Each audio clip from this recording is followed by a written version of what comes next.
Good morning, boys and girls. You ready to stand and say the pledge with me? Here we go. Put your right hand over your heart and look at the flag and let's say the pledge.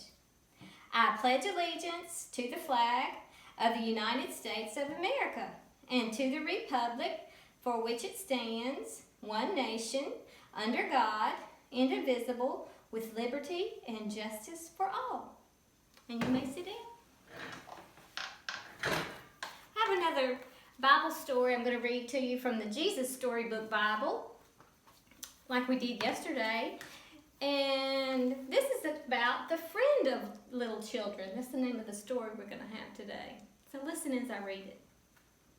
Jesus' friends were arguing. Who was the most important helper in God's kingdom? They wanted to know. I am, James said. No, you're not, said Peter. I am. Nonsense, Matthew said. I'm the smartest. No, you're not. Yes, I am. Yes, no, I am too. This silliness went on and on like that for some time. You see, Jesus' friends had started thinking they had to do something to make themselves special to Jesus. That if they were the smartest or the nicest or something, Jesus would like them the best. So Jesus' friends, his disciples, had been arguing.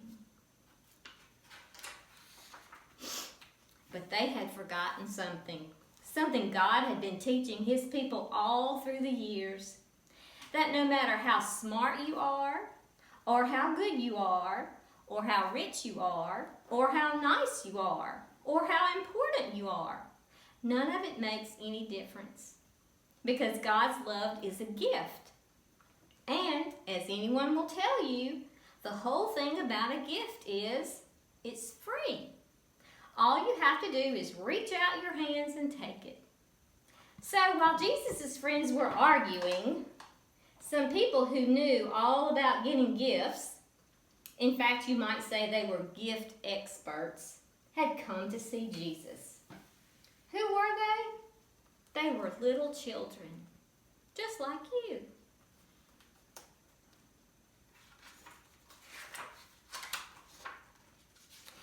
Jesus' helpers tried to send them away. Jesus doesn't have time for you, they said. He's too tired. But they were wrong. Jesus always had time for children. Don't ever send them away, Jesus said. Bring the little ones to me. Now, if you had been there, what do you think? Would you have had to line up quietly to see Jesus? Do you think Jesus would have asked you how good you'd been before he'd give you a hug? Would you have had to be on your best behavior and get dressed up and not speak until you were spoken to? Or would you have done just what these children did?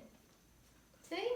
They ran straight up to Jesus and let him pick you up in his arms and swing you and kiss you and hug you, and then sit you on his lap and listen to your stories and your chats.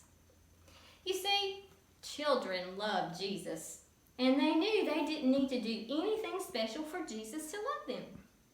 All they needed to do was to run into his arms. And so that's just what they did.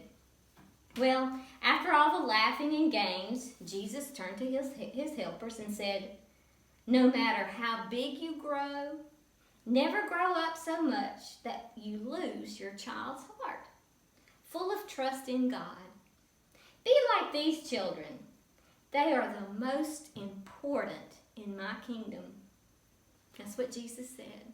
The most important in his kingdom. Children are. Just like you. So I thought that was a neat story for us to have today. And so we've been talking about the letter V, and we've been talking about Vicky Vulture. So let's sing our song about Vicky Vulture, and you sing it with me. V.